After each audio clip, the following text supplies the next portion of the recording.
जय श्री कृष्ण सभी भक्तजनों को। आज हम शीतला माता की कथा सुनेंगे। तो मेरी सभी से हाथ जोड़कर प्रार्थना है कि कथा सुनते हुए हुंकारा अवश्य भरे। बोलो शीतला माता की जय। एक गांव में ब्राह्मण दंपति रहते थे। दंपति के 2 बेटे और 2 बहुएं थी। दोनों बहुओं को लंबे समय के बाद बेटे हुए थे। इतने में शीतला सप्तमी का पर्व आया। घर में पर्व के अनुसार ठंडा भोजन तैयार किया गया।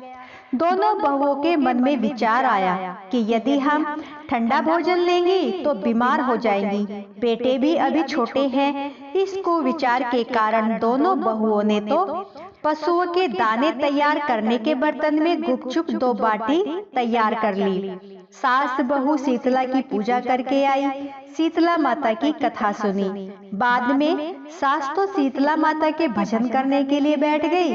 दोनों बहुएं बच्चे रोने का बहाना बनाकर घर आई।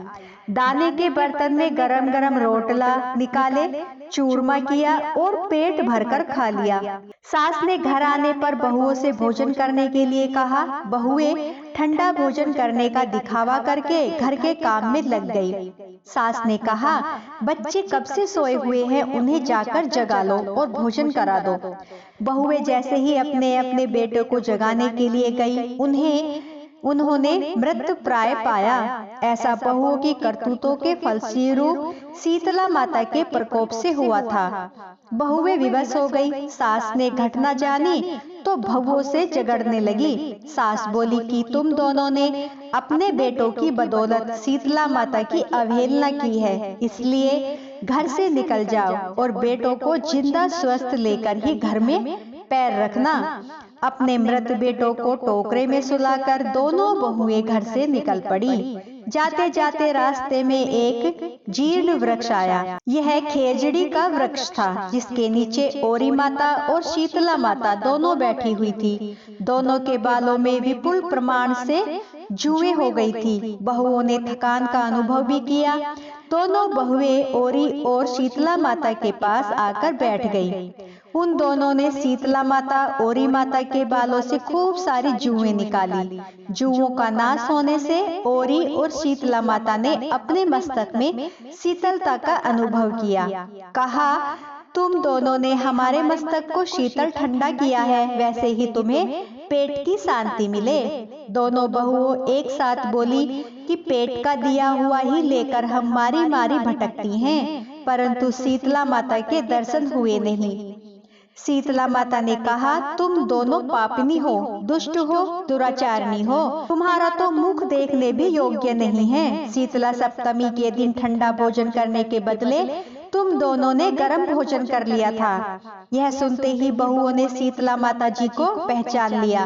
देवरानी जेठानी ने दोनों माताओं की वंदना की। गिड़गिड़ाते हुए कहा कि हम दोनों भोली भाली हैं, अनजाने में गरम खा लिया था। आपके प्रभाव को हम नहीं जानती थी। आप हम पर अपनी कृपा करें और हम दोनों को क्षमा करें। पुनः ऐसा काम हम कभी नहीं करेंगी। उसके पश्चात भरे वचनों को सुनकर दोनों माताएं प्रसन्न हो गई। शीतला माता ने मृतक बालकों को जीवित कर दिया। बहुएं तब बच्चों को साथ लेकर आनंद पूर्वक गांव को लौट आई। गांव के लोगों ने जाना कि दोनों बहुओं को शीतला माता के साक्षात दर्शन हुए थे। दोनों बहुओं को धूमधाम से स्वागत करके गांव में प्रवेश कराया गया।